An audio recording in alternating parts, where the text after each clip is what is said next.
আসসালামু আলাইকুম। তো আজকে আপনাদেরকে আমি ৮ বছরের বাচ্চার একটা জামা কাটিং করে দেখাবো। তো এটা আমি একটু ডিজাইন করে সেলাই করব। তার জন্য এখানে আমি প্রিন্টের কাপড় নিয়েছি ১.৫ গজ পরিমাণ এবং এক কালার কাপড় নিয়েছি ১/২ গজ পরিমাণ। টোটাল ২ গজ কাপড় নিয়েছি। তো এটা আমি একটু শর্ট করে বানাবো টপস স্টাইলে। তার জন্য আমি এত কম কাপড় নিয়েছি। তো আমি এখানে কাপড়টাকে ২ টা ভাঁজ করে টোটাল ৪ পার্ট করে নিছি। তো বন্ধ সাইডটা কিন্তু আমার দিকে নিছি এবং অপর সাইডটা অন্য দিকে নিছি। তো এখানে দেখেন লম্বা আছে ২৭ ইঞ্চি এবং চওড়া আছে ১৬ ইঞ্চি। তো এখন আমি গলার চওড়া নিব। তো সামনের গলার চওড়া নিয়েছি ২.৫ ইঞ্চি এবং লম্বা নিয়েছি ৪ ইঞ্চি এবং এভাবে করে দাগ দিয়ে একটা বক্স করে নিতে হবে। পেছনের গলা আমি একটু ছোট দিব। তার জন্য এখানে আমি ২ ইঞ্চিতে একটা দাগ দিলাম। দিয়ে এভাবে হচ্ছে বক্স করে নিব। বক্স করে নিয়ে আমি সামনে পিছনে গোল গলা দিব। সেজন্য আমি গোল গলার শেপ করে দিচ্ছি। তো এখন আমি কাঁধের চওড়া নিলাম হচ্ছে ৩ ইঞ্চি পরিমাণ। তো ৩ ইঞ্চি পরিমাণ নিয়ে এখন আমি আরমহলের লম্বা দিব এখানে ৫.৫ ইঞ্চি। তো এভাবে করে হচ্ছে আমি দাগ দিয়ে দিচ্ছি। এখন বডি নিব আমি ৭.৫ ইঞ্চি। তো যে যেরকম বডি হেলদি হলে আরও বাড়িয়ে নিতে হবে। তো এখানে ১ ইঞ্চি এক্সট্রা সেলাইয়ের জন্য নিলাম। এখন আমি আরমহল থেকে নিচে ৫ ইঞ্চিতে ধরে দাগ দিলাম। দিয়ে এখানে আমি কোমর নিলাম ৬.৫ ইঞ্চি এবং ১ ইঞ্চি এক্সট্রা সেলাইয়ের জন্য নিয়ে এভাবে কোনাকুনি করে ধরে সোজা করে একটা দাগ দিব এবং হচ্ছে আরমহলের যে গোল শেপটা বগলে সেটা দিয়ে দিব। তো এভাবে হচ্ছে এখন আমি এখানে কোমরের সোজা যে একটা মাপ আছে, তো এখান থেকে উপরের থেকে ১১ ইঞ্চিতে আপনি দাগ দিবেন। দাগ দিয়ে এখান থেকে আপনি ৪ ইঞ্চিতে আরও একটা দাগ দিবেন। মানে এই ৪ ইঞ্চিতে আমি কুচি দিব না। তো এই ৪ ইঞ্চিতে আমি কুচি দিব না এবং ২ টা সাইডে পাশে করে আমি কুচি দিব। তো আপনি কি আপনাদেরকে আমি দেখাই, এই যে দেখেন এই জায়গাটাতে কিন্তু কুচি হবে।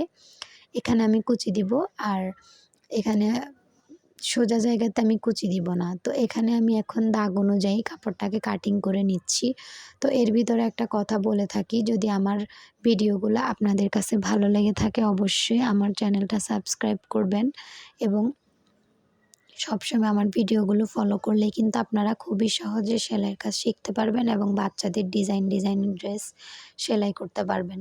তো আপনারা চাইলেই কিন্তু আমার চ্যানেলে আরও অনেক ভিডিও দেওয়া আছে, সেগুলো দেখেও কামিজ তারপরে পায়জামা বিভিন্ন ধরনের ড্রেস আপ সেলাই করা শিখতে পারবেন।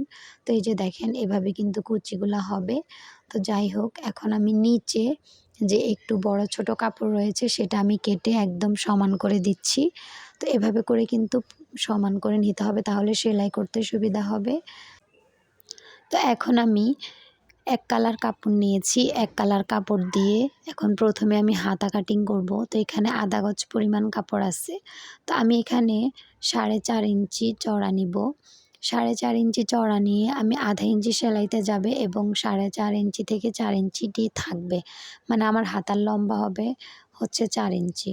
তো এখানে যে যতটুকু চওড়া ছিল সবটুকুই আমি নিচ্ছি। এখন আমি হচ্ছে সোজা করে কেটে নিব। কেটে নিয়ে এখানে ২ টা হাতা কিন্তু আমি তৈরি করব। তো দেখেন এখানে কিন্তু আমার ২ টা হাতার কাপড় আছে। তো এখানে আমি আরও একটা ভাঁজ করে টোটাল ৪ ভাঁজ করলাম। ৪ ভাঁজ করে যে বন্ধ সাইড, সে বন্ধ সাইড আমার দিকে রাখলাম। তো এখানে আমি ২ ইঞ্চিতে একটা দাগ দিব। দাগ দিয়ে ঠিক হাতার শেপ অনুযায়ী দাগ দিয়ে দিব। এই যে যেভাবে আমরা হাতা কাটিং করি ঠিক সেভাবেই কিন্তু দাগটা দিতে হবে। এখন আমি কাপড়টা কেটে নিব। তো এটা হচ্ছে একটা কলসি হাতা হবে, তার জন্যই এভাবে কাটিং করছি। তো যেহেতু ২ টা হাতা সেহেতু আমার এখানে জয়েন্ট আছে। জয়েন্ট অনুযায়ী কিন্তু আমি হাতাটাকে কাটিং করব। তো আমি এখানে হাতার মুখে চিকন করে একটু পাইপিং দিব। তার জন্য আমি প্রিন্টের যে কাপড়টা সেখান থেকে ১.৫ গজ বা ১.৫ ইঞ্চি বা ১ ইঞ্চি আপনারা যেরকম হচ্ছে দিতে চান, একটু মোটা করে দিলে ১.৫ ইঞ্চি আর চিকন করে দিলে ১ ইঞ্চিতে এভাবে করে ধরে আপনারা কাটিং করে নিবেন। তো এখন আমার হাতা কাটা শেষ। বাকি যে কাপড়টুকু থাকবে সে কাপড়টুকু দিয়ে আমি জামার নিচে কুচি করে ডিজাইন করে দিব। তার জন্য আমি এখানে ২.৫ ইঞ্চিতে একটা দাগ দিব। এভাবে ২.৫ ইঞ্চিতে দাগ দিয়ে আমি এরকম করে ৪ টুকরা কাপড় কেটে নিব। তো আপনারা চাইলে আরও বেশি কাপড়ও কেটে নিতে পারেন, তাহলে বেশি কুচি হবে, দেখতে আরও বেশি সুন্দর লাগবে। তো যেহেতু আমার এখানে কাপড় ছিল না সেহেতু আমি এখানে ৪ টা পার্ট কেটে নিচ্ছি। সামনে ২ টা পার্ট লাগাবো এবং পেছনে ২ টা পার্ট দিব। তো এখানে আমি হচ্ছে কোনাকুনি করে একটু কাপড় কাটবো। কেটে আমি এখানে ১.৫ ইঞ্চি চওড়াতে একটা দাগ দিব। দিয়ে আমি এখানে ৩ টুকরা কাপড় কেটে নিব। এই কাপড়টা নিব হচ্ছে আমি গলাতে চিকন করে পাইপিং দেওয়ার জন্য। তো আপনারা পাইপিং দিতে চাইলে সবসময় এভাবে কোনাকুনি করে কাপড় কাটবেন। তো সবাই ভালো থাকবেন, সুস্থ থাকবেন।